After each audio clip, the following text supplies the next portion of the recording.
ನಮಸ್ತೆ ವೀಕ್ಷಕರೇ, ಮಹಾಲಕ್ಷ್ಮಿ ನಮೋಸ್ತುತೆ ವಿಶೇಷ ಕಾರ್ಯಕ್ರಮಕ್ಕೆ ಸ್ವಾಗತ. ನಾನು ತೇಜಸ್ವಿನಿ.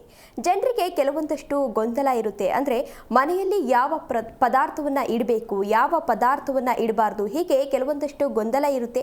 ಈ ಎಲ್ಲ ಗೊಂದಲಗಳಿಗೆ ಪರಿಹಾರವನ್ನು ನೀಡಲು ನಮ್ಮ ಜೊತೆ ಇದ್ದಾರೆ ನಾಡಿ ಜ್ಯೋತಿಷ್ಯ ಆಚಾರ್ಯರಾದಂತಹ ಡಾಕ್ಟರ್ ಅನಿಲ್ ಗುರೂಜಿ ಅವರು. ಅವ್ರನ್ನ ಕಾರ್ಯಕ್ರಮಕ್ಕೆ ಬರ್ಮಾಡ್ಕೊಳ್ಳೋಣ. ನಮಸ್ತೆ ಗುರೂಜಿ, ಕಾರ್ಯಕ್ರಮಕ್ಕೆ ಸ್ವಾಗತ. ಆತ್ಮೀಯ ಜಿ ಕನ್ನಡ ನ್ಯೂಸ್ನ ಸಮಸ್ತ ವೀಕ್ಷಕರಿಗೆ ವಿಶೇಷವಾದ ಈ ಕಾರ್ಯಕ್ರಮಕ್ಕೆ ಸ್ವಾಗತ.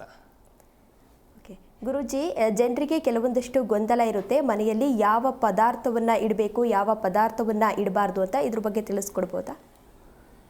ಯಾಕೆ ಗೊತ್ತಮ್ಮ ಈ ವಿಷಯವನ್ನು ಇವತ್ತು ಮಾತನಾಡ್ತಾ ಇರುವಂಥದ್ದು? ನೋಡಿ, ಎಷ್ಟೋ ಸಮಯಗಳ ಕಾಲದಿಂದನೂ ಈ ಒಂದು ವಿಚಾರನ ನಿಮಗೆ ತಲುಪಿಸ್ಬೇಕು ಅಂತಿದ್ದೆ. ಆದರೆ ಸಮಯದ ಅಭಾವದಿಂದ ಮಾತನಾಡೋದಕ್ಕೆ ಸಾಧ್ಯ ಆಗ್ತಾ ಇರಲಿಲ್ಲ. ಜಿ ಕನ್ನಡ ನ್ಯೂಸ್ನ ವಾಹಿನಿಯ ಮುಖಾಂತರ ಇವತ್ತು ನಾನು ನಿಮಗೆ ಕೆಲವೊಂದಷ್ಟು ವಿಶೇಷ ಮಾಹಿತಿಗಳನ್ನು ಕೊಡ್ತೀನಿ. ಆ ಮಾಹಿತಿಗಳು ನಿಮಗೆ ಇರುವಂತಹ ಕೆಲವೊಂದಷ್ಟು ಡೌಟ್ಗಳನ್ನು ಕ್ಲಿಯರ್ ಮಾಡುವಂಥ ಕೆಲಸ ನನ್ನ ಕಡೆಯಿಂದ ಇವತ್ತು ನಿಮಗೆ ಆಗತ್ತೆ. ಕಾರಣ ಏನು ಗೊತ್ತಾ? ಎಷ್ಟೋ ವರ್ಷಗಳ ಹಳೆಯ ಪದಾರ್ಥಗಳು ಮನೆಯಲ್ಲಿ ಇಡುವುದರಿಂದ ಯಾವ ಯಾವ ಕೆಟ್ಟ ಸೂಚನೆಗಳು ಬರುತ್ತೆ ಎನ್ನುವಂಥದ್ದು. ಮೊದಲು ಮನೆಯ ಒಳಭಾಗದಲ್ಲಿ ರೂಮಲ್ಲಿ ನೀವು ನೋಡಿ ಹಟ್ಟ ಸಜ್ಜ ಎಲ್ಲ ಮಾಡಿಸಿಟ್ಟಿರ್ತೀರಿ ಅಲ್ವಾ? ಅದರ ಮೇಲೆ ತಾತನ ಮುತ್ತಾತನ ಕಾಲದ ಪದಾರ್ಥಗಳನ್ನೆಲ್ಲ ತುಂಬಿಕೊಂಡಿರ್ತೀರಿ. ಅದನ್ನು ಆಸ್ತಿ ಅನ್ನುವಂತಹ ಯೋಚನೆಗಳನ್ನು ಮಾಡ್ಕೊಂಡಿರ್ತೀರಿ. ಅದು ನಿಜಾನೇ. ಆದರೆ ಅದರಲ್ಲಿ ಇರುವಂತಹ ಕೆಲವೊಂದಷ್ಟು ವಸ್ತುಗಳು ಏನಿರುತ್ತೆ ಅದೆಲ್ಲವೂ ನಿಮ್ಮ ಮನೆಗೆ ನೆಗೆಟಿವ್ ಎನರ್ಜಿಯನ್ನು ತಂದು ಕೊಡುವಂಥದ್ದು ಆಗಿರುತ್ತೆ. ನೋಡಿ, ಹಳೆಯ ಬಟ್ಟೆಗಳು ಮೊದಲನೇದು ಬರೆದಿಟ್ಕೊಳ್ಳಿ. ಇದನ್ನೆಲ್ಲ ಇನ್ಯಾವ ವಾಹಿನಿಯಲ್ಲೂ ನಿಮಗೆ ಈ ರೀತಿಯ ಸೂಕ್ಷ್ಮ ವಿಚಾರಗಳು ಸಿಗೋದಿಲ್ಲ. ನಿಮ್ಮ ಮನೆಯ ರೂಮಲ್ಲಿ ಅಟ್ಟದ ಮೇಲೆ ಹಳೆಯ ಬಟ್ಟೆಗಳನ್ನು ಇಡ್ತಾ ಬರ್ತಾ ಇರ್ತೀರಿ. ಯಾರ್ದು? ಇದು ನಮ್ಮ ತಾತಂದು, ಇದು ನಮ್ಮ ಅಪ್ಪಂದು ಅನ್ನುವಂತಹ ಹಳೆಯ ಬಟ್ಟೆಗಳನ್ನೆಲ್ಲ ಇಡ್ತಾ ಬರ್ತಾ ಇರ್ತೀರಿ. ಒಂದು ವಿಚಾರ ಅರ್ಥ ಮಾಡ್ಕೊಳ್ಳಿ, ನೀವು ಮನೆಯಲ್ಲಿ ಶ್ರಾದ್ದ ಕಾರ್ಯಗಳನ್ನೆಲ್ಲ ಮಾಡ್ತೀರಿ, ಹೌದಲ್ವಾ? ಆವಾಗ ಹೊಸ ಬಟ್ಟೆನೇ ತಂದು ಅವ್ರ ಫೋಟೋಗಳ ಮುಂದೆ ಇಡುವಂಥದ್ದು. ಸತ್ತು ಹೋದವರ ಫೋಟೋಗಳ ಮುಂದೆ ಹೊಸ ಬಟ್ಟೆಗಳನ್ನೇ ಇಡ್ತೀರಿ. ಹಳೇದು ಇಡ್ಬೋದಲ್ಲ, ಅವರೇ ಉಪಯೋಗಿಸಿರೋದನ್ನೆಲ್ಲ ಇಡ್ಬೋದಲ್ಲ, ಹೌದಲ್ವಮ್ಮ? ಆದರೆ ಪದ್ಧತಿಲಿ ಅದನ್ನು ಹೇಳ್ಕೊಟ್ಟಿಲ್ಲ. ಹಳೆಯ ವಸ್ತುಗಳನ್ನು ಅವರ ಕಾಲವಾದ ನಂತರದಲ್ಲಿ ಹಳೆಯ ಬಟ್ಟೆಗಳನ್ನಾಗಲಿ ಅಥವಾ ಹಳೆಯ ಚಪ್ಪಲಿಗಳನ್ನಾಗಲಿ ಅವರ ನಾಲ್ಕಕ್ಕೆ ಇಟ್ಕೋಬೇಕಾಗಿರೋ ವಸ್ತು ಫೋಟೋ ಒಂದೇ, ಅವ್ರು ಬಿಟ್ಟೋಗಿರೋ ಆಸ್ತಿ ಒಂದೇ, ಹೌದಲ್ವಾ? ಆದರೆ ಹಳೆಯ ಬಟ್ಟೆಗಳನ್ನೆಲ್ಲ ತುಂಬಿ ಹಟ್ಟದ ಮೇಲೆ ಇಡ್ತೀರಿ. ಹಳೆಯ ಪದಾರ್ಥ ಶನಿಯನ್ನು ಸೂಚಿಸುತ್ತದೆ. ಆ ಜಾಗದಲ್ಲಿ ನೀವು ಯಾರಾದರೂ ಮಲ್ಕೋತಾ ಇದ್ದರೆ, ಹಿರಿಯರು ನಿದ್ದೆ ಮಾಡಿದಂತಹ ಸ್ಥಳದಲ್ಲಿ ನಿದ್ದೆ ಮಾಡ್ತಾ ಇದ್ದರೆ ಎಷ್ಟೋ ಜನ ಹೇಳ್ತಾರಪ್ಪ, ಕೆಟ್ಟ ಕನಸುಗಳು ಬೀಳ್ತಾ ಇದೆ, ಯಾರೋ ಬಂದು ಕರೀತಾ ಇದ್ದಾರೆ ಅನ್ನಿಸ್ತಾ ಇದೆ. ಈ ಥರದ ಸಮಸ್ಯೆಗಳೆಲ್ಲವೂ ಇದರಿಂದಾನೇ ಆಗ್ತಾ ಇರುವಂಥದ್ದು. ನೀವೇನು ಅರ್ಥ ಮಾಡ್ಕೋತೀರಿ? ನಮ್ಮ ಮೇಲೆ ಮಾಟ ಮಂತ್ರ ಪ್ರಯೋಗ ಆಗಿದೆಯೇನೋ ಅನ್ನುವಂತಹ ಕೆಲಸಗಳಿಗೆ ಹೊಟ್ಟೋಗ್ತೀರಿ. ಮೊದಲನೇ ಕಾರಣ, ನಿಮ್ಮ ಮನೆಯ ಹಟ್ಟದ ಮೇಲೆ ಬೇಡದೇ ಇರೋವಂಥ ವಸ್ತುಗಳನ್ನೆಲ್ಲ ಇಡುವಂಥದ್ದು. ಹೊಸ ಪದ್ಧತಿ ಏನು ಗೊತ್ತಾ? ಮಾರ್ಕೆಟ್ಗೆ ಹೋದರೆ ಒಂದೇ ಸತಿ ಒಂದು 20 ಪರಕೆಗಳನ್ನು ತಂದು ಅಟ್ಟದ ಮೇಲೆ ಹಾಕುವಂಥದ್ದು. ನಿಮ್ಮ ಅಜ್ಜಿನೋ ಅಮ್ಮನೋ ಕೇಳಿ ನೋಡಿ, ಒಂದು ಸತಿಗೆ ಎಷ್ಟು ಪರಕೆ ತರ್ತಾ ಇದ್ರು ಅಂತ. ಮನೆಯಿಂದ ಈಚೆ ಕಸ ಗುಡ್ಸೋಕ್ಕೊಂದು, ಮನೆ ಒಳಗಡೆ ಕಸ ಗುಡ್ಸೋಕ್ಕೊಂದು, ಅಷ್ಟೇ ಪರಕೆಗಳನ್ನು ಸ್ಟಾಕ್ ಮಾಡಿ ಇಡುವಂಥದ್ದು. ನೋಡಿ, ಮೊದಲನೇ ವಿಚಾರ ಏನು? ಹಳೆಯ ಬಟ್ಟೆಗಳನ್ನು ಖಂಡಿತವಾಗಿಯೂ ಮನೆಯ ಒಳಗಡೆ, ಅದು ಯಜಮಾನರು ಮಲಕೊಳ್ಳುವಂತಹ ಸ್ಥಳ. ಅಂದ್ರೇನು? 3 ಮನೆ ಇರುತ್ತೆ, 4 ಮನೆ ಇರುತ್ತೆ. ಅಂದರೆ ಮನೆಯ ಒಳಗಡೆ 3 ರೂಮ್ ಇರುವಂಥದ್ದು ಅಥವಾ 4 ರೂಮ್ ಇರುವಂಥದ್ದು ಇರುತ್ತೆ. ಅದರಲ್ಲಿ ಬೆಡ್ರೂಮು ದೊಡ್ಡವ್ರು ಮಲ್ಕೊಳ್ಳೋಕ್ಕೆ ಅಂತಲೇ ಒಂದನ್ನು ಬಿಟ್ಟಿರ್ತಾರೆ. ಅದರ ಜೊತೆಗೆ ಯಜಮಾನರು ಮಲ್ಕೊಳ್ಳೋಕ್ಕೆ ಅಂತಲೇ ಮಾಸ್ಟರ್ ಬೆಡ್ರೂಮ್ ಅಂತ ಕರೀತಾರಲ್ಲಮ್ಮ, ಅದೆಲ್ಲ ಇದೆ ಸಂಸ್ಕೃತಿ. ಈಗ ಇರಲಿ, ತಪ್ಪೇನಲ್ಲ. ಆದರೆ ಅದರ ಒಳಗಡೆ ಈ ರೀತಿಯ ಪದಾರ್ಥಗಳನ್ನು ಇಡುವುದರಿಂದ ನಿಮಗೆ ಕೆಟ್ಟ ಕನಸು ಬೀಳುವಂಥದ್ದು, ಯಾರೋ ಕರೀತಾ ಇದ್ದಾರೆ ಬಾಗಿಲಲ್ಲಿ ನಿಂತ್ಕೊಂಡು ಅನ್ನೋಂಥ ಭ್ರಮೆಯಲ್ಲಿ ಇರುವಂಥದ್ದು. ಕೆಲವರಿಗೆ ಇದು ಭ್ರಮೆ, ಇನ್ನು ಕೆಲವರಿಗೆ ಅದು ಸತ್ಯ ಆಗಿರುತ್ತೆ. ಯಾಕೆ? ಇದೆಲ್ಲ ಪದಾರ್ಥಗಳನ್ನು ಉಪಯೋಗಿಸುವುದರಿಂದ. ಇನ್ನೊಂದು ವಿಶೇಷ ಮಾಹಿತಿ ರೂಮಿಗೆ ಸಂಬಂಧಪಟ್ಟಂಥದ್ದೇ ಕೊಡ್ತೀನಿ ನೋಡಿ. ನೀವು ಮಲ್ಕೊಳ್ಳೋ ಅಂಥ ಮಂಚ ಇರುತ್ತಲ್ಲ, ಅದರ ಎದರ ಭಾಗದಲ್ಲಿ ನೇರವಾಗಿ ನೀವೇನಾದರೂ ಮಿರರ್ ಹಾಕಿದ್ದೇ ಆದರೆ ಆ ಜಾಗದಲ್ಲಿ ಸ್ಪಷ್ಟವಾದ ನೆಮ್ಮದಿಯುತವಾದ ನಿದ್ದೆ ಬರೋದಿಲ್ಲ ಅನ್ನುವಂಥದ್ದು ವಾಸ್ತುಶಾಸ್ತ್ರದಲ್ಲಿ ಉಲ್ಲೇಖ ಇದೆ. ಹಾಗಾಗಿ ನೇರವಾಗಿ ಮಂಚದ ಎದುರುಗಡೆ ಎದ್ದಿದ ತಕ್ಷಣ ದೇವ್ರ ಮುಖ ನೋಡುವಂಥದ್ದು ಪದ್ಧತಿ ಹೇಳ್ಕೊಟ್ಟಿದ್ದಾರಲ್ವಮ್ಮ ನಿಮಗೆಲ್ಲ. ಹೌದು. ಎದ್ದಿದ ತಕ್ಷಣ ನಮ್ಮ ಮುಖನೇ ನಾವೇ ನೋಡ್ಕೊಳ್ಳುವಂಥದ್ದು ಅಷ್ಟು ಸೂಕ್ತವಾದ ಕೆಲಸ ಅಲ್ಲ ಅನ್ನುವಂಥದ್ದು ನಮ್ಮ ನಂಬಿಕೆಯಲ್ಲಿ ಬಂದಿರುವಂಥದ್ದು. ಹಾಗಾಗಿ ಇಷ್ಟು ಸೂಕ್ಷ್ಮ ವಿಚಾರಗಳನ್ನು ಮಾಧ್ಯಮದ ಮುಖಾಂತರ ನಾನು ನಿಮಗೆ ತಿಳಿಸ್ತಾ ಇದ್ದೀನಿ. ನಿಮ್ಮ ಮನೆಯ ರೂಮ್ ಒಳಗಡೆ ಆಗಿರುವಂತಹ ಈ ರೀತಿಯ ಕೆಟ್ಟ ಕೆಲಸಗಳನ್ನು ಇವತ್ತೇ ಕಮ್ಮಿ ಮಾಡ್ತಾ ಬನ್ನಿ. ಮಂಚದ ಎದುರುಗಡೆ ನೇರವಾಗಿ ಕನ್ನಡಿಗಳನ್ನು ಹಾಕ್ತಾ ಇರುವಂಥದ್ದು ಹೊಸದೇನೋ ಶುರುವಾಗಿದೆ. 7 ಕುದುರೆ ಓಡಿ ಬರ್ತಾ ಇರಬೇಕು ಮನೆ ಒಳಗಡೆಗೆ ಅಂತ. ಅದು ಹಾಕುವಂಥದ್ದು ತಪ್ಪಲ್ಲ. ಆದರೆ ಯಾವ ದಿಕ್ಕಿಗೆ ಹಾಕಬೇಕು, ಯಾವ ಭಾಗಕ್ಕೆ ಹಾಕಬೇಕು ಅನ್ನೋಂಥದ್ದೆಲ್ಲ ಮುಖ್ಯ ಅಲ್ಲ. ಯಾವತ್ತೂ ನೋಡಿ, ಮಹಾಲಕ್ಷ್ಮಿಗೆ ಇಷ್ಟವಾಗಿರುವಂಥ ಪ್ರಾಣಿ ಗೂಬೆ ಆಗಲಿ ಅಥವಾ ಕುದುರೆಗಳಾಗಲಿ ಇದೆಲ್ಲವನ್ನು ಮನೆಯಲ್ಲಿ ಉಪಯೋಗಿಸಬಹುದು ಅಂತ ಹೇಳ್ತಾರೆ. ಆದರೆ ಆ ಕುದುರೆಗಳು ಮನೆಯ ಒಳಗಡೆಗೆ ಓಡಿ ಬರ್ತಾ ಇರೋಂಗಿರಬೇಕು. ಮನೆ ಬಾಗಿಲಲ್ಲಿ ಎದುರುಗಡೆಗೆ ಹಾಕ್ತೀರಿ, ಅದು ಈಚೆ ಹೋಗ್ತಾ ಇರೋಂಗೆ ಭಾಸ ಆಗುತ್ತೆ. ಹೌದಲ್ವಮ್ಮ? 7 ಕುದುರೆ ಹಾಕಿರ್ತಾರೆ, ಅದೆಲ್ಲ ಮನೆಯ ಒಳಗಡೆ ಬರಬೇಕು. ಈ ಥರದ ವಸ್ತುಗಳೆಲ್ಲ ನಿಮಗೆ ಪಾಸಿಟಿವ್ ಎನರ್ಜಿ ತಂದುಕೊಡುತ್ತೆ. ಆ ಪ್ಲೇಸನ್ನು ನೀವು ತಪ್ಪು ಮಾಡಿದಾಗ, ಎದುರುಗಡೆ ಹಾಕಿದಾಗ ಅದು ಸಮಸ್ಯೆಗಳನ್ನು ಉಂಟು ಮಾಡುತ್ತೆ. ಅದೆಲ್ಲ ಸೂಕ್ಷ್ಮ ಸಮಸ್ಯೆಗಳನ್ನು ಬಿಟ್ಟು ನಮಗೆ ಗುರು ಚೆನ್ನಾಗಿಲ್ಲ, ಶನಿ ಚೆನ್ನಾಗಿಲ್ಲ ಅನ್ನುವಂಥದ್ದು ನಾವೇ ಸ್ವಯಂಕೃತವಾಗಿ ತಪ್ಪು ಮಾಡಿದಂಗೆ ಆಗತ್ತೆ. ಒಂದು. ಎರಡನೇ ವಿಚಾರ ಏನು ಗೊತ್ತಾ? ನಿಮ್ಮ ಮನೇಲಿ ತುಂಬ ಜಾಗ ಇರುತ್ತಪ್ಪ. ಮನೆಯ ದ್ವಾರದ ಒಳಗಡೆನೆ ಯಾಕೆ ದೇವ್ರ ಮನೆ ಮಾಡ್ತಾರಮ್ಮ? ಪಾರ್ಕಿಂಗಲ್ಲಿ ಅಷ್ಟು ಜಾಗ ಬಿಟ್ಟಿರ್ತಾರಲ್ವಾ? ಪಾರ್ಕಿಂಗಲ್ಲಿ ಯಾಕೆ ಮಾಡಲ್ಲ ದೇವ್ರ ಮನೆನ? ಪಾರ್ಕಿಂಗ್ ಅಂದರೆ ಅದು ಪಾರ್ಕಿಂಗ್ ಮಾಡಬೇಕು ಅಲ್ವಾ? ಅದಕ್ಕೆ ಅಂತಾನೆ ಸ್ಥಳವನ್ನು ನಿಗದಿ ಮಾಡಿದಾಗ ಅದು ಅದೇ ಸ್ಥಳದಲ್ಲೇ ಇರಬೇಕು. ರೂಮನ್ನು ದೊಡ್ಡದಾಗಿ ಕಟ್ಟಿಸಿ, ಹಾಲನ್ನು ಚಿಕ್ಕದಾಗಿ ಕಟ್ಟಿಸಿ, ಹಾಲಲ್ಲಿ ನಾವು ಮಂಚ ಹಾಕಿ ನಿದ್ದೆ ಮಾಡ್ಬೋದಾ? ಆಗಲ್ಲ ಅಲ್ವಾ? ಅದೇ ರೀತಿಯಾಗಿ ಆ ವಸ್ತುಗಳಿಗೆ ಸೂಕ್ತವಾದ ಸ್ಥಾನಮಾನಗಳನ್ನು ಕೊಟ್ಟಿದ್ದಾರೆ. ಈ ವಿಚಾರ ಯಾಕೆ ಮಾತಾಡ್ತಾ ಇದ್ದೀವಿ? ಸೂಕ್ತವಾದ ಸ್ಥಾನಮಾನಗಳು ನಿಮಗೆ ಯಾವ ರೀತಿಯಾದಂತಹ ಪಾಸಿಟಿವ್ ವೈಬ್ರೇಷನ್ಸ್ ಕೊಡುತ್ತೆ ಅನ್ನೋದನ್ನು ಹೇಳ್ಕೊಡ್ತಾ ಇದ್ದೀನಿ. ಪಾರ್ಕಿಂಗಲ್ಲಿ ಯಾರು ದೇವ್ರ ಮನೆ ಮಾಡೋದಿಲ್ಲ ಅಲ್ವಾ? ಅದಕ್ಕೆ ಅಂತಾನೆ ದೇವರಿಗೆ ಅಂತಾನೆ ಒಂದು ಗೂಡಿಟ್ಟಾಗ ಪಾರ್ಕಿಂಗಲ್ಲಿ ಯಾಕೆ ದೇವ್ರ ಫೋಟೋಗಳನ್ನು ಹಾಕ್ತೀರಿ ಅಲ್ವಮ್ಮ? ಹೌದು. ಪಾರ್ಕಿಂಗಲ್ಲಿ ದೇವ್ರ ಫೋಟೋಗಳು ಹಾಕೋದು, ಅಥವಾ ನೀವು ಯಾರು ಶ್ರದ್ಧೆ ಭಕ್ತಿಯಿಂದ ಆರಾಧನೆ ಮಾಡ್ತಾ ಇರ್ತೀರಲ್ಲ ಗುರುಗಳು, ಅವ್ರದ್ದೊಂದು ದೊಡ್ಡ ಫೋಟೋ ಹಾಕಿರ್ತೀರಿ. ಪಾರ್ಕಿಂಗಿಗೆ ಬಂದಿದ ತಕ್ಷಣ ಜನ ಏನು ಮಾಡ್ತಾರೆ? ನಿಮ್ಮನೆ ಒಳಗೆ ಬರೋಕ್ಕೆ ಚಪ್ಪಲಿಯಲ್ಲಿ ಬಿಡ್ತಾರೆ. ಹೌದು. ಹೌದಾ ಅಲ್ವಾ? ಅದೆಲ್ಲ ಯಾರು ಚಪ್ಪಲಿ ಬಿಡೋದಿಲ್ಲ ಅಲ್ವಮ್ಮ? ಪಾರ್ಕಿಂಗ್ ಲಾಟ್ ಇರುವಂಥದ್ದು ನಿಮ್ಮ ವಾಹನಗಳನ್ನು ನಿಲ್ಲಿಸ್ಕೊಳ್ಳೋದಕ್ಕೆ, ಅಲ್ಲಿಗೆ ಹಾಕೋಕ್ಕೆ ಅಂತಲೇ ಕೆಲವೊಂದಷ್ಟು ಫೋಟೋಗಳಿದೆ. ದೃಷ್ಟಿ ಬೊಂಬೆಗಳನ್ನು ಹಾಕುವಂಥದ್ದು, ಅಥವಾ ಯಾವುದೋ ಕಣ್ಣು ಇಷ್ಟಾಗಲ್ಲ ಬಿಟ್ಟಿರೋ ಫೋಟೋಗಳೆಲ್ಲ ಈ ಕಾಲದಲ್ಲಿ ನೋಡ್ತಾ ಇದ್ದೀವಲ್ವಾ? ಅದನ್ನ ಏನಾದರೂ ಉಪಯೋಗಿಸ್ಕೊಳ್ಳಿ. ಸಾಧ್ಯ ಆದಷ್ಟು ಕಾಂಪೌಂಡಿನ ಮೇಲೆ ನಿಮ್ಮ ಮನೆ ದೇವ್ರ ಫೋಟೋ ದೊಡ್ಡದಾಗಿ ಹಾಕ್ಸುವಂಥ ಸಂಪ್ರದಾಯ ಬಂದಿದೆ. ಇದೆಲ್ಲ ನಿಮಗೆ ನೆಗೆಟಿವ್ ಎನರ್ಜೀಸ್ ತಂದುಕೊಡುವಂಥದ್ದಾಗತ್ತೆ. ಆಯಿತಾ? ಎತ್ತರದ ಸ್ಥಾನ, ದೇವರು ಅಂದರೆ ಎತ್ತರದ ಸ್ಥಾನ. ಗುರುಗಳ ಫೋಟೋಗಳನ್ನು ಉಪಯೋಗಿಸ್ತೀರಿ. ಪಾರ್ಕಿಂಗ್ ಲಾಟಲ್ಲಿ ಬೇಡ, ಅದಷ್ಟು ಏರಿಯಾ ನಿಮ್ಮದೇ ಆಗಿ ಆ ಮನೆಯ ಒಳಗಡೆ. ಆಯಿತಾ? ಕೆಲವೊಂದು ಜಾಗಗಳಿರುತ್ತೆ. ಗುರುಜಿ ಮಾತನಾಡ್ತಾ ಹೋಗೋಣ. ಒಬ್ರು ಕಾಲರ್ ರೆಡಿ ಇದ್ದಾರೆ, ಮಾತನಾಡೋಣ. ಹಲೋ, ನಮಸ್ತೆ. ಹಲೋ, ನಮಸ್ತೆ ಸೋಮ. ಯಾರು ಮಾತನಾಡ್ತಿರೋದು? ತಮ್ಮ ಹೆಸರೇನು? ಪಂಕಜ ಅಂತ. ಎಲ್ಲಿಂದ ಕರೆ ಮಾಡಿದ್ದೀರಾ? ನಾಗಮಂಗಲ ತಾಲೂಕು, ಮಂಡ್ಯ ಜಿಲ್ಲೆ. ಏನಾಗುತ್ತೆ ಇಲ್ಲಿ ಅಂತ. ಹೌದಾ? ಗುರೂಜಿ ಇದ್ದಾರೆ, ಮಾತನಾಡಿಮ್ಮ. ನಮಸ್ತೆ ಸ್ವಾಮೀಜಿ. ನಮಸ್ಕಾರಮ್ಮ, ಹೇಳಿ. ಮತ್ತೆ ನಾವಿಬ್ರು ಟ್ವಿನ್ಸ್ ಹೆಣ್ಮಕ್ಳಿದ್ದಾರೆ, ಅವ್ರಿಗೆ ಮದ್ವೆಗೆ ಹೋಗ್ತಿಲ್ಲ, ಏನು ಪ್ರಾಬ್ಲಮ್ ಅಂತ. ನಿಮ್ಮ ಮನೆಯಲ್ಲಿ ಟ್ವಿನ್ಸ್ ಹೆಣ್ಣು ಮಕ್ಕಳಿದ್ದಾರೆ, ಮದುವೆಗೆ ಒಪ್ತಾ ಇಲ್ಲ ಅನ್ನುವಂಥದ್ದಾ? ಹೌದು ಸ್ವಾಮಿ. ಅವ್ರದ್ದು ಡೇ ಟು ಟೈಮ್ ಏನಾದರೂ ಕೊಡ್ಬೋದಮ್ಮ? ಹೌದು ಹೌದು. ಮತ್ತೆ 2ನೇ ತಾರೀಕು 10ನೇ ತಿಂಗಳು 1995 ಬೆಳಗಿನ ಜಾವ 2 ಗಂಟೆ 13 ನಿಮಿಷ ಹೋಗ್ಲು, 2 ಗಂಟೆ 33 ನಿಮಿಷಕ್ಕೆ ಹೋಗ್ಲು. ಒಳ್ಳೇದಾಗ್ಲಮ್ಮ. ಪೂರ್ವಾಷಾಢ ನಕ್ಷತ್ರ, ಧನಸ್ಸು ರಾಶಿ. ಒಂದೇ ಸತಿ ಮದುವೆ ಮಾಡುವಂಥ ಯೋಚನೆ ಇದೆಯಾ ನಿಮಗೆ?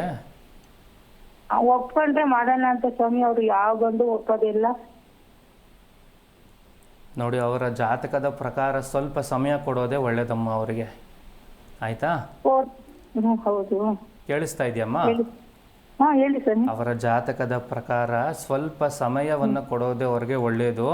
ಮಾರ್ಚ್ ಏಪ್ರಿಲ್ ನಂತರದಲ್ಲಿ ಇವರ ಮದುವೆಗೆ ಎಲ್ಲ ಗ್ರಹಗಳು ತುಂಬ ಚೆನ್ನಾಗಿ ಸಪೋರ್ಟ್ ಮಾಡುತ್ತಮ್ಮ. ಅರ್ಥ ಆಗ್ತಾ ಇದೆಯಾ? ಸಾಧ್ಯ ಆದಷ್ಟು ಮಾರ್ಚ್ ಏಪ್ರಿಲ್ವರೆಗೂ ಸ್ವಲ್ಪ ಸಮಾಧಾನವಾಗಿ ಇರುವಂಥದ್ದು ತುಂಬ ಒಳ್ಳೆಯದು. ಅದಕ್ಕೆ ಮದುವೆಗೆ ಬೇಕಾಗಿರುವಂಥ ಹಣಕಾಸಿನ ವ್ಯವಸ್ಥೆಗಳನ್ನೆಲ್ಲ ನೀವು ಮಾಡ್ಕೊಂಡಿರಿ. ಮಾರ್ಚ್ ಏಪ್ರಿಲ್ ನಂತರದಲ್ಲಿ ಇವರಿಗೆ ಮದುವೆ ಆಗುವ ಸಾಧ್ಯತೆಗಳು ಇದೆ. ಹೌದಾ ಸ್ವಾಮಿ? ಮತ್ತೆ ಏನ್ ದೋಷ ಇದೆ? ಜಾತಕದಲ್ಲಿ ಏನಾದರೂ ದೋಷ ಇದ್ದರೆ ಮುಂಚೆನೇ ನಾನು ಹೇಳ್ತಿದ್ನಮ್ಮ ನಿಮಗೆ. ಮದುವೆಗೆ ಸಮಯ ಇನ್ನೂ ಕೂಡ ಬಂದಿಲ್ಲ, ಅಷ್ಟು ಬಿಟ್ಟರೆ ಜಾತಕದಲ್ಲಿ ಯಾವುದೇ ರೀತಿಯ ದೋಷಗಳು ಕಾಣಿಸ್ತಾ ಇಲ್ಲಮ್ಮ. ಮತ್ತೆ ನನ್ನ ಮಗಂದೊಂದು ಹೇಳಿ ಸ್ವಾಮಿ ಹೆಸರು. ಎಷ್ಟೊಂದು ಜನ ಕಾಯ್ತಾ ಇರ್ತಾರೆ, ಇನ್ನೊಂದು ಸತಿ ಕರೆ ಮಾಡಿ ಅಂತ ಅವನ ಹಬ್ಬಂದು ಹೇಳಿ ಸ್ವಾಮಿ. ಓಕೆ, ಧನ್ಯವಾದಮ್ಮ ಕರೆ ಮಾಡಿದ್ದಕ್ಕಾಗಿ. ವೀಕ್ಷಕರೇ, ನೀವು ಕೂಡ ಗುರೂಜಿ ಜೊತೆ ಮಾತನಾಡಬೇಕು ಅಂತ ಅಂದರೆ ಸ್ಕ್ರೀನ್ ಮೇಲೆ ಕಾಣ್ತಾ ಇರುವಂತಹ ನಂಬರ್ಗೆ ಕರೆ ಮಾಡಿ ನಿಮ್ಮ ಸಮಸ್ಯೆಗಳಿಗೆ ಪರಿಹಾರವನ್ನು ಕಂಡುಕೊಳ್ಬಹುದು. ಗುರೂಜಿ, ನಾವು ಆಗಲೇ ಮಾತನಾಡ್ತಾ ಇದ್ವಿ, ಅಂದರೆ ಪಾರ್ಕಿಂಗಲ್ಲಿ ಯಾಕೆ ದೇವರ ಫೋಟೋವನ್ನು ಇಡಬಾರ್ದು ಅಂತ ಮುಂದುವರಿಸ್ಬೋದು ಅದ್ರ ಬಗ್ಗೆ. ಪಾರ್ಕಿಂಗಲ್ಲಿ ಯಾಕೆ ದೇವರ ಫೋಟೋ ಇಡಬಾರ್ದು ಅಂದರೆ ಅದು ನಮ್ಮ ಸ್ವಂತಕ್ಕೆ ಉಪಯೋಗಿಸಿಕೊಳ್ಳುವಂತಹ ಜಾಗ. ಈಗ ನೋಡಿ, ಆಶ್ರಮಗಳಿರುತ್ತಲ್ವಾ, ಆಶ್ರಮದ ಗೇಟು ಒಳಗಡೆ ಹೋಗಿದ ತಕ್ಷಣ ಸುತ್ತಮುತ್ತ ದೇವರೇ ಇರುವಂಥದ್ದು, ಹೌದಲ್ವಮ್ಮ? ಸುತ್ತಮುತ್ತ ಗುರುಗಳೇ ಇರುವಂಥದ್ದು. ಅದೇ ವ್ಯತ್ಯಾಸ ಆಶ್ರಮಕ್ಕೂ ಮನೆಗಳಿಗೂ. ಆಶ್ರಮದ ಒಳಗಡೆ ಕಾರಲ್ಲಿ ಹೋಗ್ತೀರಾ? ಇಲ್ಲ ಅಲ್ವಮ್ಮ. ಆಶ್ರಮದ ಈಚೆ ಕಡೆನೆ ಕಾರ್ ನಿಲ್ಲಿಸಿ ಅದನ್ನು ದೇವಸ್ಥಾನ ಅಂದ್ಕೊಂಡು ನಾವು ಒಳಗಡೆ ಹೋಗುವಂಥದ್ದು. ಅಲ್ಲೊಂದು ಧನ್ಯತಾ ಭಾವ ಇರುತ್ತೆ. ಹಾಗಾಗಿ ಎಲ್ಲದರಲ್ಲೂ, ಎಲ್ಲ ವಿಚಾರಗಳಲ್ಲೂ, ಎಲ್ಲ ವಿಷಯಗಳಲ್ಲೂ ದೇವರನ್ನು ನೋಡುವಂಥದ್ದು. ಹಾಗಾಗಿ ನಾವು ಆಶ್ರಮಗಳಲ್ಲಿ ಗುರುಗಳ ವಿಗ್ರಹಗಳನ್ನು, ಗುರುಗಳ ಫೋಟೋಗಳನ್ನು ಯಥೇಚ್ಛವಾಗಿ ಉಪಯೋಗಿಸ್ಬೋದು. ಮನೆ ಪಾರ್ಕಿಂಗಲ್ಲಿ ಅದನ್ನು ಹಾಕಕ್ಕಾಗಲ್ಲ, ಹೌದಲ್ವಮ್ಮ? ಅದೇ ವ್ಯತ್ಯಾಸ ಮನೆಗೂ ಆಶ್ರಮಕ್ಕೂ. ಆಶ್ರಮದಲ್ಲಿ ಪ್ರತಿದಿನ ಭಜನೆಗಳು ನಡೆಯುತ್ತೆ, ಆಶ್ರಮದಲ್ಲಿ ಪ್ರತಿದಿನ ಆ ಗುರುಗಳ ಆರಾಧನೆ ನಡೆಯುತ್ತೆ, ಅಲ್ಲಿ ಉಪಯೋಗಿಸ್ಬೋದಲ್ವಾ? ಹೌದಾ ಅಲ್ವಾ? ಆದರೆ ನಿಮ್ಮ ಮನೆಯಲ್ಲಿ ಏನು ನಡೆಯುತ್ತಪ್ಪ, ಶುಕ್ರವಾರಕ್ಕೊಂದಿನ ದೀಪ ಹಚ್ತೀರಿ, ಮಂಗಳವಾರಕ್ಕೊಂದಿನ ದೀಪ ಹಚ್ತೀರಿ, ಅಷ್ಟೇ ಅಲ್ವಾ? ಹಾಗಾಗಿ ಸೂಕ್ತವಾದ ಸ್ಥಾನಮಾನಗಳನ್ನು ಕೊಡಬೇಕು ಅನ್ನುವಂಥದ್ದು ಶಾಸ್ತ್ರಗಳಲ್ಲಿ ಉಲ್ಲೇಖ ಇರೋದ್ರಿಂದ ಅದನ್ನ ಮಾಡಿ. ಗುರೂಜಿ, ಒಬ್ರು ಕಾಲರ್ ರೆಡಿ ಇದ್ದಾರೆ, ಮಾತನಾಡ್ತಾ ಹೋಗೋಣ. ಪಾರ್ವತಮ್ಮ ಅಂತ. ಹಲೋ, ನಮಸ್ತೆ ಮಾ. ನಮಸ್ತೆ ಮೇಡಮ್. ಎಲ್ಲಿಂದ ಕರೆ ಮಾಡಿದ್ದೀರಾ? ನಾವು ತುಮಕೂರು ಡಿಸ್ಟ್ರಿಕ್ಟ್ ಚಿಕ್ಕನಹಳ್ಳಿ ತಾಲೂಕಿಂದ. ಓಕೆ, ಯಾರ ಬಗ್ಗೆ ಕೇಳಬೇಕಿತ್ತು ಮಾ? ಅವ್ರ ಡೇಟ್ ಆಫ್ ಬರ್ತ್ ಇದೆಯಾ ನಿಮ್ಮ ಬಳಿ? ಇಲ್ಲ ಮೇಡಮ್, ನಮ್ಮ ಮನೆ ಬಗ್ಗೆನೇ ಕೇಳಬೇಕಿತ್ತು ಮೇಡಮ್. ಓಕೆ ಮಾ, ಗುರೂಜಿ ಇದ್ದಾರೆ, ಮಾತನಾಡಿಮ್ಮ. ನಮಸ್ಕಾರಮ್ಮ, ಹೇಳಿ, ಕೇಳಿಸ್ತಾ ಇದೆ. ನಮಸ್ತೆ ಗುರೂಜಿ. ನಮಸ್ಕಾರಮ್ಮ. ನಾವು ನಮ್ಮ ಮನೆ ಬಗ್ಗೆನೇ ಕೇಳಬೇಕಿತ್ತು. ಹೇಳಿಮ್ಮ. ನಾವು ನಮ್ಮ ಮನೆಯಲ್ಲಿ ಎಲ್ಲಾ ದುಡಿತೀವಿ, ಎಷ್ಟು ಎಲ್ಲ ನಮ್ಮ ಮನೆ ಪ್ರತಿಯೊಬ್ಬರು ದುಡಿತೀವಿ. ಆದ್ರೆ ಎಷ್ಟು ದುಡಿದ್ರು ನಮಗೆ ಸಾಲ ಅನ್ನೋದು ತಪ್ತಾ ಇಲ್ಲ. ಅದ್ ನಿಮ್ಮೊಬ್ರಿಗೆ ಆಗ್ತಾ ಇರೋದಾ? ಮನೇಲಿ ಎಲ್ಲಾರ್ಗೂ ಅದೇ ಆಗ್ತಾ ಇದೆಯಾ? ನಮ್ಮ ಮನೆಯಲ್ಲಿ ಅದೇ ಮೇಡಮ್, ಅದೇ ಸ್ವಾಮೀಜಿ. ಎಲ್ಲಾರು ಒಟ್ಟಿಗೆ ಕೂತು ಊಟ ಮಾಡುವಂಥದ್ದು ಏನಾದ್ರು ಪದ್ಧತಿ ಇಟ್ಕೊಂಡಿದ್ದೀರಾ ಇಲ್ವಾ? ಫಸ್ಟ್ ನಮ್ಮ ಅತ್ತೆ ನಮ್ಮ ಮಾವ ಇದ್ದಾರೆ, ಅವರೆಲ್ಲ ಊಟ ಮಾಡ್ತಾರೆ, ಆಮೇಲೆ ಲಾಸ್ಟ್ ನಾನು ಊಟ ಮಾಡ್ತೀನಿ. ಅವ್ರಿಗೆಲ್ಲ ಬಡಿಸಿದ ನಂತರದಲ್ಲಿ ನೀವು ಊಟ ಮಾಡೋದಾ? ಕೇಳಿಸ್ತಾ ಇದೆಯಾ? ಕೇಳಿಸ್ತಾ ಇದೆ ಗುರುಜಿ. ಅವ್ರಿಗೆಲ್ಲ ಊಟ ಆದ ನಂತರ ನೀವು ಊಟ ಮಾಡೋದಾ ಅಂತ ಕೇಳ್ತಾ ಇದ್ದೀನಿ. ಯಾಕೆ ಗೊತ್ತಾ, ನಿಮ್ಮ ಸ್ವರ ತರಂಗದಲ್ಲಿ ಕುಜನ ಸಂಯೋಗ ತುಂಬಾ ಜೋರಾಗಿರೋದ್ರಿಂದ ಬೆಳಗ್ಗೆಯಿಂದ ರಾತ್ರಿವರೆಗೂ ಯಾವುದೇ ಸಮಯ ರೆಸ್ಟು ಅನ್ನೋದು ತಗೊಳ್ಳದೆ ತುಂಬಾ ಕೆಲಸದಲ್ಲಿ ತೊಡಗಿಸ್ಕೊಳ್ತೀರಿ ಅನ್ನುವಂಥದ್ದು ತೋರಿಸ್ತಾ ಇದೆ, ಹೌದಾ ಇಲ್ವಾ? ಆಯ್ತಾ? ಹೌದಮ್ಮ, ಒಂದು ಕೆಲಸ ನಾನು ಹೇಳ್ಕೊಡುವಂಥದ್ದು ಮಾಡಿ. ಯಾವುದಾದರೂ ಸುಬ್ರಹ್ಮಣ್ಯ ದೇವಸ್ಥಾನದಲ್ಲಿ ವಾರದಲ್ಲಿ ಒಂದು ದಿನ ಆದರೂ ಹೋಗಿ ಒಂದು 10 ನಿಮಿಷ ಕೂತು ಬರುವಂಥ ಕೆಲಸ ಮಾಡಬೇಕು. ಅರ್ಥ ಆಗ್ತಾ ಇದೆಯಾ? ಸುಬ್ರಹ್ಮಣ್ಯನ ದೇವಸ್ಥಾನದಲ್ಲಿ ಒಂದು 10 ನಿಮಿಷ ಕೂತು ಬರುವಂಥ ಕೆಲಸ ಮಾಡಿ. ನಂತರದಲ್ಲಿ ಮಹಾಲಕ್ಷ್ಮಿಯ ಆರಾಧನೆಯನ್ನು ಮರಿಬೇಡಿ. ನಿಮ್ಮ ಸ್ವರತರಂಗದಲ್ಲಿ ದೊಡ್ಡ ಮಟ್ಟದ ತೊಂದರೆಗಳು ಯಾವುದೂ ಕಾಣಿಸ್ತಾ ಇಲ್ಲ. ಮಹಾಲಕ್ಷ್ಮಿ ಆರಾಧನೆಗೆ ನಿಮಗೊಂದು ಕಾಯಿನ್ ಸಿಗುತ್ತಮ್ಮ, ಮಹಾಲಕ್ಷ್ಮಿ ಕಾಯಿನ್. ಮುಂದೆ ಮಹಾಲಕ್ಷ್ಮಿ ಇರುವಂಥದ್ದು, ಹಿಂದೆ ಶ್ರೀಚಕ್ರ ಇರುವಂಥದ್ದು ಸಿಗುತ್ತೆ, ಆಯ್ತಾ? ಅದನ್ನು ತಗೊಂಡು ಅನುಷ್ಠಾನ ಮಾಡೋದನ್ನ ಕಲ್ತ್ಕೋತಾ ಬನ್ನಿ. ಅದಕ್ಕೆ ಕುಂಕುಮಾರ್ಚನೆ ಮಾಡೋದನ್ನ ಕಲಿತಾ ಬನ್ನಿ. ಖಂಡಿತವಾಗಿಯೂ ನಿಮ್ಮ ಜೀವನದಲ್ಲಿ ನೆಮ್ಮದಿ, ಹಣಕಾಸು ಸಿಗುತ್ತೆ. ಧನ್ಯವಾದಮ್ಮ ಕರೆ ಮಾಡಿದ್ದಕ್ಕಾಗಿ. ಗುರೂಜಿ ಮತ್ತೊಬ್ರು ಕಾಲರ್ ರೆಡಿ ಇದ್ದಾರೆ, ಮಾತನಾಡ್ತಾ ಹೋಗೋಣ. ಹಲೋ, ನಮಸ್ತೆ. ಹಲೋ, ನನ್ನ ಧ್ವನಿ ಕೇಳಿಸ್ತಾ ಇದೆಯಾ? ಎಸ್ ವೀಕ್ಷಕರೇ, ನೀವು ಕೂಡ ಗುರೂಜಿ ಜೊತೆ ಮಾತನಾಡಬೇಕು ಅಂತ ಅಂದರೆ ಸ್ಕ್ರೀನ್ ಮೇಲೆ ಕಾಣ್ತಾ ಇರುವಂಥ ನಂಬರ್ಗೆ ಕರೆ ಮಾಡಿ ಗುರೂಜಿ ಜೊತೆ ಮಾತನಾಡಬಹುದು. ಆದಷ್ಟು ಟಿ ವಿ ವಾಲ್ಯೂಮನ್ನು ಕಡಿಮೆ ಮಾಡಿ. ಯಾಕೆ ಅಂತ ಅಂದರೆ ಈಗೊಬ್ಬರು ಕರೆ ಮಾಡಿದ್ರು, ಅವರ ಧ್ವನಿ ನಮಗೂ ಕೂಡ ಸರಿಯಾಗಿ ಕೇಳಿಸ್ತಾ ಇರಲಿಲ್ಲ. ಹಾಗಾಗಿ ಟಿ ವಿ ವಾಲ್ಯೂಮನ್ನು ಕಡಿಮೆ ಮಾಡಿ, ಜೊತೆಗೆ ಆದಷ್ಟು ದೂರ ನೆಟ್ವರ್ಕ್ ಇರುವಂತಹ ಸ್ಥಳದಲ್ಲಿ ಹೋಗಿ ಮಾತನಾಡೋದ್ರಿಂದ ನಿಮ್ಮ ಸಮಸ್ಯೆಗೆ ಆದಷ್ಟು ಬೇಗ ಪರಿಹಾರವನ್ನು ಕೂಡ ಕಂಡುಕೊಳ್ಬಹುದು. ಜೊತೆಗೆ ಗುರೂಜಿಯನ್ನು ನೇರವಾಗಿ ನೀವು ಭೇಟಿಯನ್ನು ಕೂಡ ಮಾಡಬಹುದು. ಗುರೂಜಿ ನಾವಾಗಲೇ ಮನೆಯಲ್ಲಿ ಯಾವ ಪದಾರ್ಥವನ್ನು ಇಡಬೇಕು, ಯಾವ ಪದಾರ್ಥವನ್ನು ಇಡಬಾರ್ದು ಅನ್ನೋದ್ರ ಬಗ್ಗೆ ಮಾತನಾಡ್ತಾ ಇದ್ವಿ. ಇದೀಗ ಹಳೆಯ ಪದಾರ್ಥಗಳಿಗೆ ಯಾವ ಗ್ರಹ ಕಾರಣ ಗುರೂಜಿ? ಒಳ್ಳೆ ಪ್ರಶ್ನೆ ಕೇಳಿದ್ರಮ್ಮ. ನೋಡಿ, ಗುರುಗಳ ಫೋಟೋ ಉಪಯೋಗಿಸ್ತಾ ಇದ್ವಿ, ಅದಕ್ಕೆ ಗುರು ಗ್ರಹ ಕಾರಣ ಅಲ್ವಾ. ನಮಗೆ ಗುರುಬಲಗಳನ್ನು ಬರುತ್ತೆ, ಅವರ ಮುಖ ನೋಡಿಕೊಂಡು ಎದ್ದು ಈಚೆ ಹೋದರೆ ನಮಗೆ ಅವತ್ತೊಂದು ರೀತಿಯಾದಂತಹ ಶಕ್ತಿ ಇರುತ್ತೆ ಅನ್ನುವಂಥದ್ದು ಒಳ್ಳೆಯದಾಗುತ್ತೆ ಅನ್ನೋ ನಂಬಿಕೆ ಇರುತ್ತೆ ಅಲ್ವಮ್ಮ, ನಮ್ಮ ನಂಬಿಕೆ. ಆದರೆ ಹಳೆಯ ಬಟ್ಟೆಗಳನ್ನು, ಹಳೆಯ ಕಬ್ಬಿಣದ ಪದಾರ್ಥಗಳನ್ನು, ಹಳೆಯ ಚಪ್ಪಲಿಗಳನ್ನು, ಏನಪ್ಪ ವಾರಕ್ಕೊಂದು ಚಪ್ಪಲಿ ಬಂದಿತ್ತು, ತಿಂಗಳಿಗೊಂದು ಚಪ್ಪಲಿ ಬಂದಿತ್ತು, ಈಗೇನಾಗಿದೆ ಅಡುಗೆ ಮನೆಗೊಂದು ಚಪ್ಪಲಿ, ರೂಮ್ಗೊಂದು ಚಪ್ಪಲಿ, ಹಾಲ್ಗೊಂದು ಚಪ್ಪಲಿ ಅಲ್ವಮ್ಮ. ನಿಮ್ಮ ಸಂಪತ್ತಿದೆ, ನಿಮ್ಮ ಹತ್ರ ದುಡ್ಡಿದೆ, ಯಾವುದಕ್ಕೆ ಉಪಯೋಗಿಸ್ಬೇಕೋ ಅದಕ್ಕೆ ಉಪಯೋಗಿಸ್ಬೇಕಲ್ವಾ. ಅದರಲ್ಲೂ ಒಂದು ವಿಶೇಷ ಮಾಹಿತಿ ಹೇಳ್ಕೊಡ್ತೀನಿ ನೋಡಿ. ಯಾವುದೇ ಚಪ್ಪಲಿಗಳನ್ನು ಉಪಯೋಗಿಸಿ, ನಿಮಗೆ ದೇವರು ಕೊಟ್ಟಿರೋ ವರ ರೀ, ಉಪಯೋಗಿಸಿ, ತೊಂದರೆ ಇಲ್ಲ. ಆದರೆ ಮನೆಯ ಒಳಗಡೆಗೆ ಏನು ಚಪ್ಪಲಿಗಳನ್ನು ಉಪಯೋಗಿಸ್ತೀರಿ, ಖಂಡಿತ ಅದನ್ನು ಹಾಕ್ಕೊಂಡು ಈಚೆ ಹೋಗಬಾರ್ದು. ಅದು ನಿಮಗೆ ದರಿದ್ರವನ್ನಾಗಲಿ ಅಥವಾ ಅನಿಷ್ಟವನ್ನಾಗಲಿ ನಿಜವಾಗ್ಲೂ ತಂದ್ಕೊಡುತ್ತೀ. ಹಳ್ಳಿಗಳ ಕಡೆ ಈಗಲೂ ನೋಡಿ, ಚಪ್ಪಲಿ ಹಾಕೊಂಡು ಏನಾದರೂ ಕೊಟ್ಟಿಗೆಗೆ ಹೋದ್ರೆ ಅಜ್ಜಿ ಕೋಲ್ ತಗೊಂಡು ಒಂದು ಹೊಡಿಯೋದಂತೂ ನಿಜ. ಹೌದಲ್ವಮ್ಮ? ಯಾಕೆ ಒಳಗಡೆ ಚಪ್ಪಲಿನೇ ಬಳಸೋದಿಲ್ಲ. ದೇವ್ರು ಇರುವಂಥ ಜಾಗ ರೀ ಅದು, ಯಾವುದೋ ಪಬ್ಲಿಕ್ ಟಾಯ್ಲೆಟ್ ಅಲ್ಲ ಮನೆ ಅನ್ನೋವಂಥದ್ದು. ಸುಮ್ಮನೆ ಹೋಗೋದು ಬರೋದು ಅದೆಲ್ಲ ಆಗಬಾರ್ದು.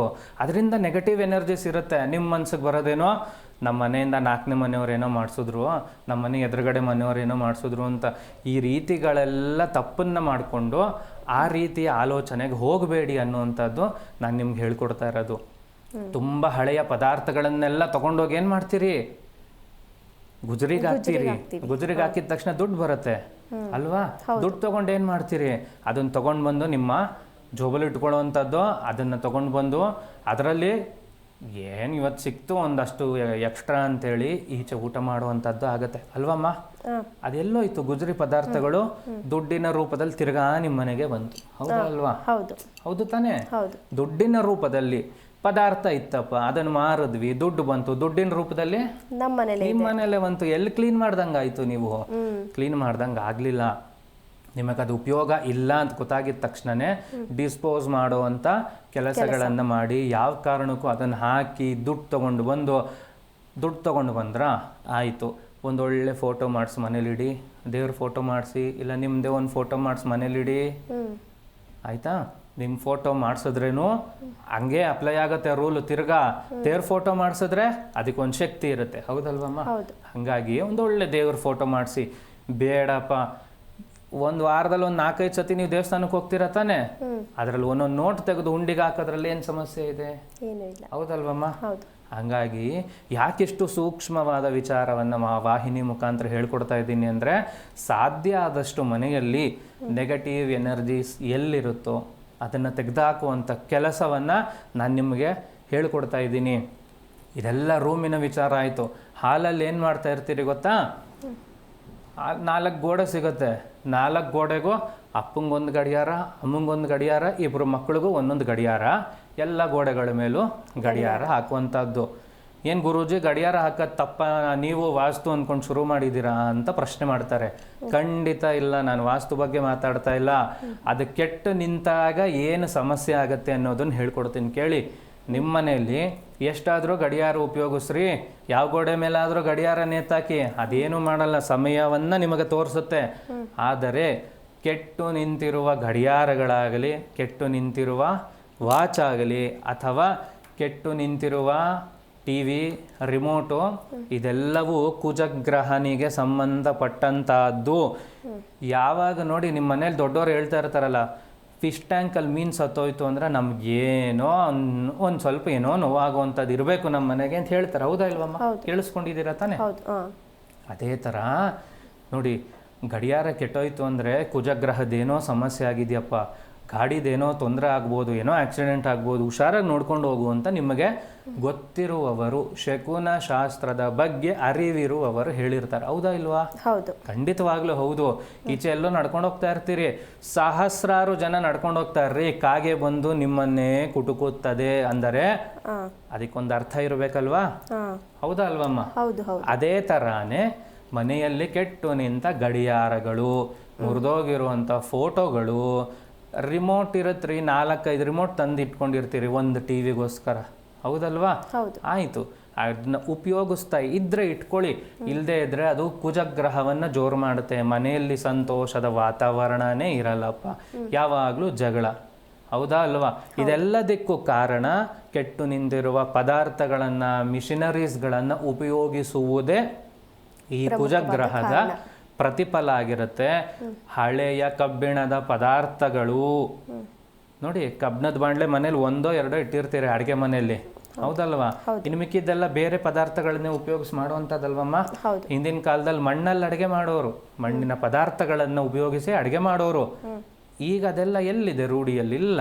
ಅವರೆಷ್ಟು ಚೆನ್ನಾಗಿದ್ರು, ಯಾರನ್ನು ಕೇಳು, ಏನದು ಕಾಸಿನ ಸರ ಸಾಕೊಂಡಿದ್ವಿ, ನಮ್ಮ ಅಪ್ಪಂದು 3 ಎಕರೆ ಪೇಪರ್ ಸಿಕ್ತು ಬೀರು ತೆಗೆದಾಗ ಅಂತಾರೆ.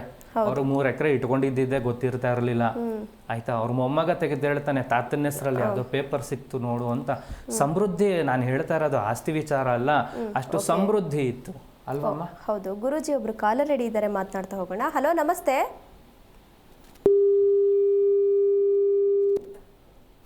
ಹಲೋ, ನನ್ನ ಧ್ವನಿ ಕೇಳಿಸ್ತಾ ಇದೆಯಮ್ಮ?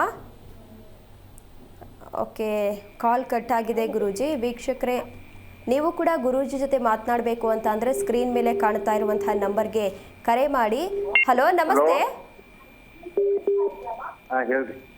ಸರ್, ತಮ್ಮ ಹೆಸರೇನು? ಎಲ್ಲಿಂದ ಕರೆ ಮಾಡಿದ್ದೀರಾ? ನಮ್ಮದು ಹಾವೇರಿ ಡಿಸ್ಟ್ರಿಕ್ಟ್ ಸವಣೂರು ತಾಲೂಕು. ಓಕೆ, ಗುರೂಜಿ ಇದ್ದಾರೆ, ಮಾತನಾಡಿ ಸರ್. ನಮ್ಮ ಮಗಳ ಸಲುವಾಗಿ.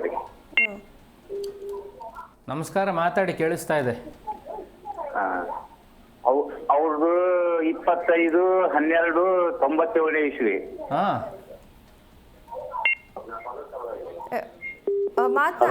ನಿಮ್ಮ ಮನೆ ಟಿವಿಲಿ ನಾನು ಬರ್ತಾ ಇದ್ದೀನಲ್ವಾ? 25/12/97 ಸರ್, ಟಿವಿಯಿಂದ ದೂರ ನಿಂತು ಮಾತಾಡಿ ಸರ್. ಅವ್ರ ಮದುವೆ ಬಗ್ಗೆ ಕೇಳ್ಬೇಕಾಗಿತ್ತು. ಆಯ್ತು, ಅವ್ರ ಮದುವೆ ಜಾತಕ ನೋಡ್ಕೊಡ್ತೀನಿ, ನೀವು ಮನೆಯಿಂದ ಈಚೆ ಬಂದು ಮಾತಾಡಿ. ಈಚೆ ಬನ್ನಿ, ಇವಾಗ ಮಾತಾಡಿ. ಹಲೋ. ಇವಾಗ ಮಾತಾಡಿ ನಿಧಾನಕ್ಕೆ. ಹಲೋ. ಕೇಳಿಸ್ತಾ ಇದೆ, ಹೇಳಿ. 25/12/97 ಇಸ್ವಿ. ಏನು ಅವ್ರ ಹೆಸರು? ಸಂಗೀತಾ ಪಾಟೀಲ. ಮದುವೆ ವಿಚಾರನಾ? ಹ್ಞೂ ರೀ. ಹುಡುಕ್ತಾ ಇದ್ದೀರಾ ಹುಡುಗನ್ನ? ಹ್ಞೂ ರೀ. ಯಾವಾಗಿಂದ? ಎಷ್ಟು ತಿಂಗಳಿಂದ? ಈಗ 6 ತಿಂಗಳಾಯ್ತು ರೀ. ಯಾವುದು ಜಾತಕ ಚೆನ್ನಾಗಿರೋದು ಬರಲೇ ಇಲ್ವಾ 6 ತಿಂಗಳಲ್ಲಿ? ಜಾತಕ ತರಿಸಿಲ್ಲ ನಾವು. ಜಾತಕ ತರಿಸಿಲ್ಲ. ಜಾತಕ ತರಿಸಿಲ್ಲ ಅಂದರೆ ಹೆಂಗೆ ಹುಡುಕ್ತಾ ಇದ್ದೀರಿ? ಅಂದ್ರೆ ಬಂದು ನೋಡ್ತಾರ. ಒಂದು ಕೆಲಸ ಮಾಡಿ, ಒಂದು ಜಾತಕವನ್ನು ರೆಡಿ ಮಾಡ್ಕೊಳ್ಳಿ ಮೊದಲನೇದಾಗಿ, ಅರ್ಥ ಆಯ್ತಾ? ಅದಕ್ಕೇನು ರೊಕ್ಕ ಖರ್ಚಾಗಂಗಿಲ್ರಿ. ಅಲ್ಲಿರೋ ನಂಬರ್ಗೆ ಫೋನ್ ಮಾಡಿ, ಅವ್ರು ನಿಮಗೆ ಕಳಿಸ್ಕೊಡ್ತಾರೆ ಜಾತಕನ. ಒಂದು. ಎರಡನೇದು, ಈ ಹುಡುಗಿ ಜಾತಕದಲ್ಲಿ ಶುಕ್ರ ಬಲ ಚೆನ್ನಾಗಿಲ್ಲ. ಅವ್ರನ್ನ ಕೇಳಿ ಫಸ್ಟು ಮದುವೆ ನಿರ್ಧಾರ ಹುಡ್ಕೋದಕ್ಕೆ ಚಾಲು ಮಾಡ್ತಾ ಇದ್ದೀವಿ, ನೀನು ಅದಕ್ಕೆ ಸಿದ್ಧವಾಗಿರ್ಬೇಕು ಅಂತ ಹೇಳ್ಕೊಡ್ಬೇಕು ನೀವು. ಹೇಳಿದ ನಂತರದಲ್ಲಿ ನೀವು ಹುಡ್ಕೋ ಕೆಲಸ ಮಾಡಿ. ಒಂದ್ಸತಿ ಮನೆ ದೇವ್ರಿಗೆ ಕರ್ಕೊಂಡೋಗಿ ಬನ್ನಿ ಹುಡುಗಿನ. ಮನೆ ದೇವ್ರಿಗೆ ಕರ್ಕೊಂಡೋಗಿ ಹುಡಿ ತುಂಬಿಸೋ ಅಂತ ಕೆಲಸ ಮಾಡಿ. ಅದನ್ನು ಮಾಡಿ, ಮದುವೆ ಆಗತ್ತೆ, ಒಳ್ಳೇದಾಗಲಿ. ಓಕೆ, ಧನ್ಯವಾದ ಸರ್ ಕರೆ ಮಾಡಿದ್ದಕ್ಕಾಗಿ. ಗುರೂಜಿ, ಕೊನೆಯದಾಗಿ ಮನೆಯಲ್ಲಿ ಶನಿ ಪ್ರಭಾವ ಹೆಚ್ಚಾಗಲು ಕಾರಣ ಏನು, ಅದರ ಜೊತೆಗೆ ಇದಕ್ಕೆ ಪರಿಹಾರ ಏನು? ಹಳೆಯ ಪದಾರ್ಥಗಳನ್ನು ಮೊದಲು ಈಚೆ ಹಾಕುವಂಥದ್ದು. ಮನೆಯನ್ನು ಯಾವಾಗಲೂ ಬೇಕಾಗಿರುವ ಪದಾರ್ಥಗಳಿಂದ ತುಂಬಿಸಿಕೊಳ್ಳುವಂಥದ್ದು. ಮನೆಯ ಹೊರಗಡೆ, ಮನೆಯ ಒಳಗಡೆ. ಅಂದ್ರೆ ಏನು ಗೊತ್ತಾ? ಮುಖ್ಯ ದ್ವಾರ ಇರುತ್ತಲ್ಲ, ಮುಖ್ಯ ದ್ವಾರದ ಈಚೆ ಮ್ಯಾಟ್ ಹಾಕುವಂಥ ಕೆಲಸ ಮಾಡಿ. ಹೊಸಲು ದಾಟಿದ ತಕ್ಷಣ ಒಳಗಡೆ ಮ್ಯಾಟ್ ಹಾಕುವಂಥ ಕೆಲಸ ಮಾಡಿ. ಏನು ಗುರೂಜಿ, ಇದೆಲ್ಲ ನಾವು ಮಾಡೇ ಮಾಡ್ತೀವಿ, ಇದನ್ನು ಹೇಳ್ಕೊಡ್ತೀರಾ ಅಂತ ಕೇಳ್ತೀರಾ. ಆದರೆ ಮನೆಯ ಹೊರಗಡೆ ನೀವು ಮ್ಯಾಟ್ ಹಾಕಿರ್ತೀರಿ, ಒಳಗಡೆ ಹಾಕಬೇಕಲ್ವಾ? ಎಷ್ಟು ಕೆಲಸ ಮಾಡುತ್ತೆ ಅದನ್ನು ನಾನು ಸೂಕ್ಷ್ಮವಾಗಿ ಈ ವಾಹಿನಿ ಮುಖಾಂತರ ಹೇಳ್ಕೊಡ್ತೀನಿ ನೋಡಿ. ರೋಡಲ್ಲೆಲ್ಲ ಓಡಾಡ್ಕೊಂಡು ಬರ್ತೀರಿ ಅಲ್ವಾ? ನಿಮ್ಮ ಕಾಲ್ ಧೂಳು ಇರುವಂತಹ ಜಾಗ ಯಾವತ್ತೂ ಒಳ್ಳೆದು ಕೆಲಸ ಮಾಡೋದಿಲ್ಲ, ಪಾಸಿಟಿವ್ ಎನರ್ಜಿ ಅದರಿಂದ ಬರೋದಿಲ್ಲ. ಮನೆಯ ಹೊರಗಡೆ ಮ್ಯಾಟ್ ಹಾಕಿದ ತಕ್ಷಣ ಕಾಲು ಒರೆಸ್ಕೊಂಡು ಜನ ಒಳಗಡೆ ಬರ್ತಾರೆ, ಹೌದಲ್ವಾ? ಹೊಸಲು ದಾಟಿದ ತಕ್ಷಣದಲ್ಲಿ ಇನ್ನೊಂದ್ಸತಿ ಕಾಲು ಒರೆಸ್ಕೊಂಡು ಮನೆ ಒಳಗಡೆ ಓಡಾಡಬೇಕು. ಈ ಥರ ಪದ್ಧತಿಯನ್ನು ಉಪಯೋಗಿಸ್ಕೊಳ್ಳಿ. ಏನಾಗುತ್ತೆ ಗುರೂಜಿ ಅದರಿಂದ ಅಂತೀರಿ, ಏನು ಮಾಡ್ತೀರಿ? ಮ್ಯಾಟನ್ನು ತೊಗೊಂಡೋಗಿ ಏನು ಬೀರಲ್ಲಿ ಇಡಲ್ಲ ತಾನೇ, ತೊಗೊಂಡೋಗಿ ಈಚೆ ಅದನ್ನು ಒದರುವಂಥ ಕೆಲಸ ಮಾಡ್ತಾರೆ ಅಲ್ವಮ್ಮ? ಏನಾಯ್ತು ಅಲ್ಲಿಗೆ? ನಿಮ್ಮ ಕಾಲ್ ಧೂಳು ಅದರಲ್ಲಿರುವಂಥ ನೆಗೆಟಿವ್ ಎನರ್ಜಿ ಈಚೆ ಒದುರ್ದಂಗೆ ಆಯಿತು, ಹೌದು ಅಲ್ವೋ? ಇವಾಗ ತೆಂಗಿನಕಾಯಿ ದೃಷ್ಟಿ ತೆಗಿತೀರಿ, ದೃಷ್ಟಿ ತೆಗೆದು ತೆಂಗಿನಕಾಯಲ್ಲಿ ಚಟ್ನಿ ಮಾಡ್ತೀರಾ ಮನೆಯಲ್ಲಿ? ಇಲ್ಲ, ಈಚೆ ಹೊಡಿತಾರೆ. ಯಾಕೆ ಹೊಡಿತಾರೆ? ಅದನ್ನ ದೃಷ್ಟಿ ಹೋಗಲಿ ಅನ್ನುವಂತಹ ಕಾರಣಕ್ಕೆ ಹೊಡಿತಾರೆ, ಹೌದಲ್ವಾ? ಅದೇ ತರಾನೇ ಮ್ಯಾಟ್ ಈ ರೀತಿಯಾದಂತಹ ಕೆಲಸ ಮಾಡುತ್ತೆ. ಮನೆಯ ಒಳಗಡೆ ವಿಚಾರ ಮಾತನಾಡೋದಾದ್ರೆ ಪ್ರತಿದಿನ ಮನೆ ಒರೆಸುವಂತ ಕೆಲಸ ಮಾಡ್ತಾರಲ್ವಮ್ಮ?